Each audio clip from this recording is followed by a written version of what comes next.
ইয়া আল্লাহ মাকে রেখে আসছি বাড়ির পাশে বাগানের ভিতরে মাওলা, বাবাকে রেখে আসছি মাওলা। আজকে পৃথিবীর এক প্রান্ত থেকে আরেক প্রান্তে কথা বলা যায়, মোবাইলে দেখে দেখে কথা বলা যায়। ইয়া আল্লাহ বাড়ির পাশে বাবা শুয়ে আছে, মা শুয়ে আছে। ইয়া আল্লাহ বাবা মার সঙ্গে কথা বলতে পারো না, বাবার শিশুরা চিৎকার করে বাবা মায়ের জন্য কান্না করে। ইয়া আল্লাহ আমার বাবা মার কবরের ভিতরে সব পৌঁছায় দেন, কবর আযাবকে মাফ করে দেন।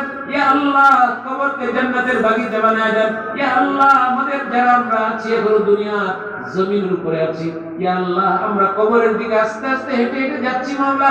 ইয়া আল্লাহ কবরগুলো হয়তো জাহান্নামের ইয়া আল্লাহ টুকরা হবে, অথবা জান্নাতের বাগিচা হবে, অথবা জাহান্নামের সাপ বিচ্ছুর করতে হবে মাওলা।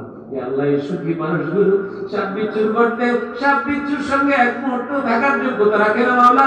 ইয়া আল্লাহ আমাদের কবরগুলোকে জান্নাতের বাগিচা বানায় দেন মাওলা, আমাদের সন্তানগুলোকে ঈমানদার বানায় দেন মাওলা, আমাদের ঘরের নারী শিশু, আমাদের ঘরের পরিবার, আমাদের স্ত্রীদেরকে আল্লাহ আপনি নেককার পরেজগার বানায় দেন মাওলা, আমাদের আপনজনদেরকে আল্লাহ বন্ধু বান্ধবকে নেককার পরেজগার বানায় দেন মাওলা। বাংলাদেশের ঘরে ঘরে কোরআনের আলো আল্লাহ আপনি জ্বালায় দেওয়ার ব্যবস্থা করে দেন মাওলা। ইয়া আল্লাহ এই মসজিদে কোরআনের তালিম হয়, এই মসজিদকে এলাকার জন্য আলো ভর্তিকা হিসেবে আল্লাহ আপনি কবুল করে দেন মাওলা। এই মসজিদ যেন মদিনার মসজিদের মতো প্রত্যেকটা ঘরেই যেন কোরআনের আলো ছড়িয়ে দিতে পারে, সেইভাবে এই মসজিদকে আল্লাহ আপনি কবুল করেন মাওলা।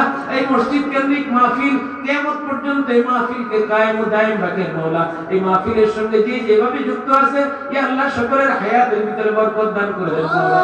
সকলকে হাশরের ময়দানে কঠিন দিবসে যখন কোনো ছায়া থাকবে না, ইয়া আল্লাহ আপনার আরশের ছায়া তাদেরকে একটু বসার জন্য জায়গা করে দেন মাওলা। وصلى الله تعالى على خير خلقه محمد وعلى آله وأصحابه أجمعين سبحان ربك رب العزة عما يصفون وسلام على المرسلين والحمد لله رب العالمين.